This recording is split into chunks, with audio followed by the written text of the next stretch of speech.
Good morning, everyone. Thank you for coming today.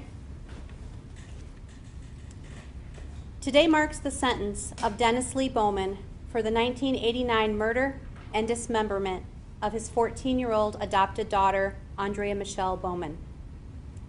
He previously pled to murder in the second degree as a habitual offender second offense notice. He was sentenced this morning in front of the Honorable Judge Margaret Baker to 35 to 50 years in prison. He is also serving 2 life sentences plus 20 years for his convictions for murder, rape, and burglary in the state of Virginia. Mr. Bowman will be returned to Virginia to complete his life sentences as well as serve time for this case. This journey for justice for Aundria began the day she died, March 11, 1989, and continued through the dedication and determination of the law enforcement teams, many of whom are standing here with me today, including members from the Allegan County Sheriff's Office, the Michigan State Police, the Norfolk Police Department, the Norfolk County District Attorney's Office, the Allegan County Prosecutor's Office, Naval Criminal Investigation Service, WMed Forensic Pathology Department, and the Michigan State University Forensic Biological Laboratory.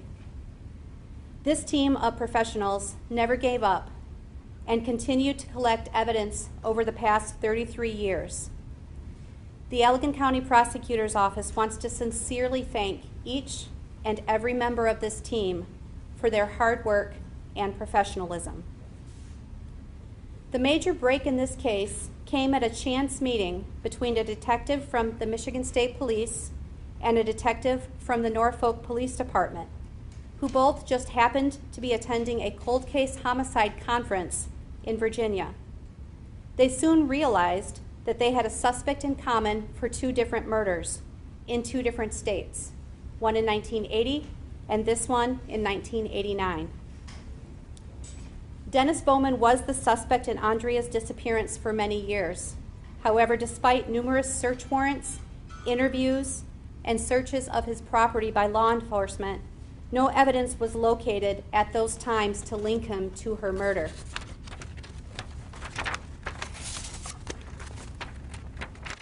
The Norfolk detective had DNA evidence from the scene of a homicide in Virginia, but no suspect to compare it to. The Michigan State Police detective had a sample of the suspect's DNA, but no evidence suitable for comparison from the body of Aundria. Using the DNA obtained in Aundria's case and the evidence collected at the scene in Virginia, a laboratory comparison was made, concluding there was indeed a DNA match from the Virginia rape and murder to that of Dennis Bowman.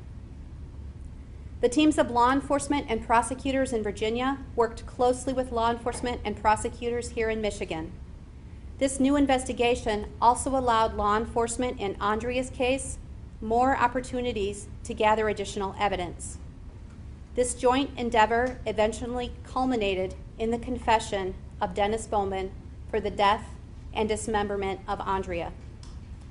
He further confessed to the exact location of Aundria's remains in his own backyard, where she had remained for 30 years. In preparing for trial on this matter, information was gathered from family and friends of Aundria, who described her as a sweet young girl who loved to talk with friends, as a young girl who loved to play the flute, and as a sister who was fiercely protective of her baby sister, who was just 15 months old when she was murdered. Aundria was courageous and strong. She was someone who stood up for herself, even in the face of abuse. Aundria lost her life, she lost her potential, and was given only a series of nevers. She would never go to prom or graduate high school. She would never go to college or find a career that she loved.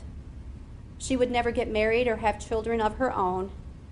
And she would never enjoy growing up and growing old, surrounded by family and friends who loved her. We hope this conviction will give a sense of peace to Aundria's friends and family, and while we understand this does not lessen her loss to the world, hopefully It will allow her to now finally rest in peace. If you or someone you know has been a victim of physical or sexual abuse, please reach out. There are agencies and people that can help you. If you aren't sure where to turn, please contact law enforcement or the Allegan County Prosecutor's Office for assistance. Every victim deserves to have a voice, to have justice. And through the dedication of the law enforcement team here today, we are thankful to have that in this case for Aundria. Thank you.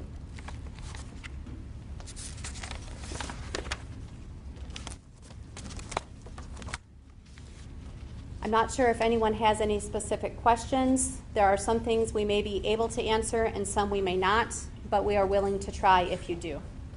If you can state your name and where you're from. Michael Martin with Fox 17 Grand Rapids. Prosecutor, can you speak to it all why Dennis Bowman decided to confess to murdering Aundria Alexis after all these years? We don't know for sure. Certainly we haven't had contact with Mr. Bowman ourselves, but in the interviews where he gave that information to detectives, it seemed as if he knew he was going to be extradited to Virginia for the crimes there. My understanding is initially he was charged with death penalty crimes, and I know that his wife, Brenda Bowman, was putting some pressure on him to make sure she was aware if she could find out where Aundria's remains were, and that's why he finally told. Any conversation about potential charges for Brenda or other members of the Bowman family? At this point, through the investigation, there is no evidence linking anyone else to this crime other than Dennis Bowman, and we have no further information or knowledge that anyone else knew of these crimes either.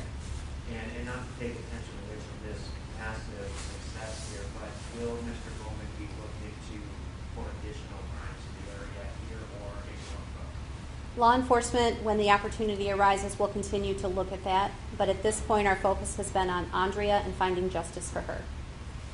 Thank you. Yes, sir. Are the two detectives, the one from Virginia and the MSP detective, here right now? I believe, yes, they are. Do they speak to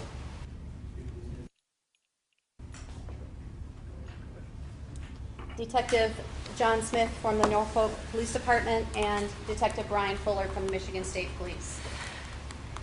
Gentlemen, set this up for me. You're at this conference, it's a cold case conference, and you just start comparing notes. How did you come about this particular case? Sure. So we were both down there attending the same conference, and Detective Smith here was working on the Kathleen Doyle case. That investigation was continuing, and he had received some leads as it relates to genetic genealogy. One of those leads was of a person here in Allegan County. So he approached me and talked about it, which I was familiar with Aundria's missing person case at the time, and that was the catalyst that moved us forward. Did the DNA that you identified the Doyle case, was that attached to Mr. Bowman specifically, a generic suspect, or was it something to do with like a neuron? Were they looking into genealogy, that sort of stuff? Well, the DNA in the Doyle case had been developed years ago, and there was a suspect, but there was just no profile in the Koch database. And it was through a series of the years of investigations that, in meeting with Brian Fuller at the conference, that we were able to take that profile that Michigan State Police had and compare that to our crime scene profile, and that's how we got our match. Gotten away with this after 33 years, had it not been for that chance meeting, really? I can't say for sure. I know that members of the investigative team were working diligently over the course of the years to bring this case about with Aundria to justice. But this certainly accelerated things and moved us to where we are today. And I can add to that we had been looking at Dennis as a suspect in this case for a very long time. We were looking at trying to move forward, if at all possible, even before Aundria's remains were located. Well, do you think you would have eventually got a conviction, or not a conviction, but It's very difficult to give you a guesstimate on that. Certainly, we would have done everything within our power, within the confines of the law here in Michigan, to be able to do that. But after 33 years, got to be, It's difficult. Putting all of this together was difficult. The team has done a great job in putting everything together and amassing it all. It did take my office some time to sort through it all, figure out what we could use, what would be admissible, what wouldn't be, and what other things we were still looking for. Yes, sir. News Channel 3 conference. Was there ever a point with the investigation you guys went stop searching for a suspect that you know was a suspect? Every lead in this case had been identified. Whenever there were sightings, the team at various times, including members here who are from our previous cold case detectives unit, would still look. Each and every time there was a sighting, each and every time there was a missing person found in another state, we would do testing to see whether or not that was her. We worked closely with the Secret Service to see if there were any signs of life, i.e. anyone using her Social Security number, her birth date. So we did all of that background before we ever got to the point where we are today. At what point in time do you think that was prosecuted, where the decision was made that she's not a missing person, this is somebody who's deceased? I don't know that I can give you a specific time. There was always the concern that was the case. We never knew for sure. I think everyone was holding out some hope that maybe she was alive somewhere, but it wasn't looking like that based on the evidence we were seeing.